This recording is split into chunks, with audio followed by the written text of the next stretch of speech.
Nous sommes maintenant avec Monsieur Karim Kadour. Ça va, Monsieur Karim Kadour? Ça va, bien. Et donc vous avez écrit un livre de poésie. Qui s'appelle Pensées diverses.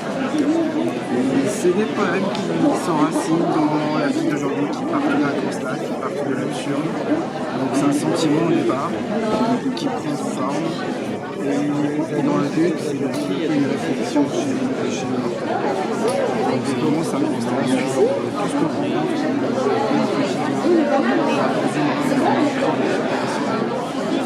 et je pars toujours de l'absurde. Mon point de départ, le poème, c'est toujours l'absurde. Pour inciter le lecteur à réfléchir sur cet absurde, afin que cet absurde n'existe pas. Dans l'absolu. Eh bien, oui, c'est très intéressant. Merci. Nous voici aux éditions d'Ulysse Bleu avec deux auteurs très prolifiques.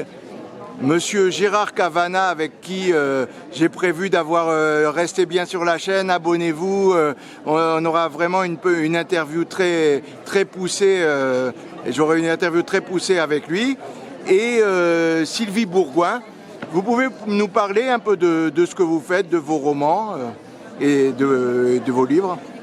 Oui, bonjour, voilà, je me présente, Gérard Cavana. Je viens de sortir Insurrection sur la 5e République, qui est d'actualité puisque ça relate l'histoire, l'investigation que j'ai eue pendant un an des Gilets jaunes.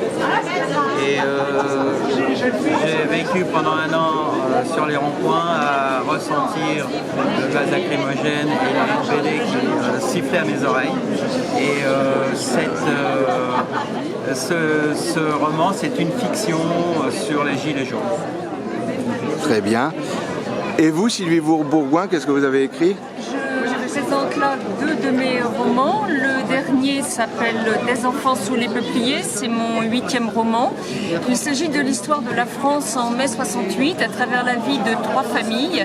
Une famille d'aristocrates châtelains, une famille de bourgeois médecins, une famille d'ouvriers fondeurs. La révolution explose dans une petite ville du nord de la France. Les classes sociales se brassent, se mixent. On écoute Sartre, Simone de Beauvoir. L'aristocrate se prend de passion et de compassion pour l'ouvrière. Il prend cette femme sous sa protection au château. Maintenant, est-ce qu'elle s'est adaptée? Est-ce qu'ils ont pu échanger, communiquer, sympathiser, ou au contraire, est-ce que cet aristocrate n'a-t-il pas continué à exploiter et abuser de la naïveté d'une ouvrière un peu paumée, un peu perdue dans la révolution de 68 et la libération de la femme?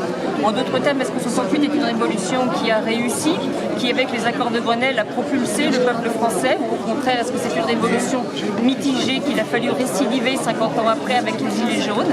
Vous le saurez en lisant le roman. Ben, je vous remercie à tous les deux.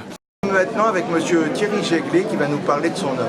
Alors là, vous avez mes 3 livres qui sont exposés. Le premier est Histoire d'homme, qui est un roman policier et pour lequel je me suis appuyé sur ma propre expérience, mon propre drame malheureusement, et surtout mes émotions. Le personnage principal, Nicolas, est vraiment habillé, si je peux m'exprimer ainsi, par mes émotions de l'époque. Donc c'est un roman qui est sorti il y a maintenant 5 ans. Alors le deuxième roman que vous voyez maintenant à l'écran, c'est Sur le parcours d'Amy, qui est un roman d'aventure et avec une petite touche de paranormal, puisque c'est un dialogue entre 2 âmes qui se retrouvent aux portes de l'au-delà. Et Alexandre, 20 ans, va devoir expliquer sa présence un peu hâtive devant le portail de l'au-delà, où Amy, l'hôte, l'attend pour recueillir son explication.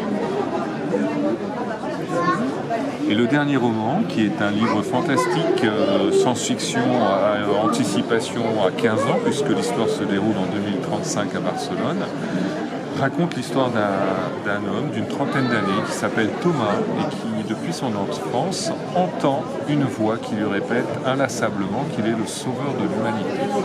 Et un jour, à Barcelone, se produit l'impensable, l'imprévisible, et Thomas va répondre donc à cette voix qui va lui demander de rentrer en résistance contre la disparition de l'humanité.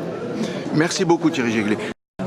Voilà, chers membres de la communauté du savoir, j'espère que vous avez vraiment apprécié ce reportage sur le salon de Dourdan.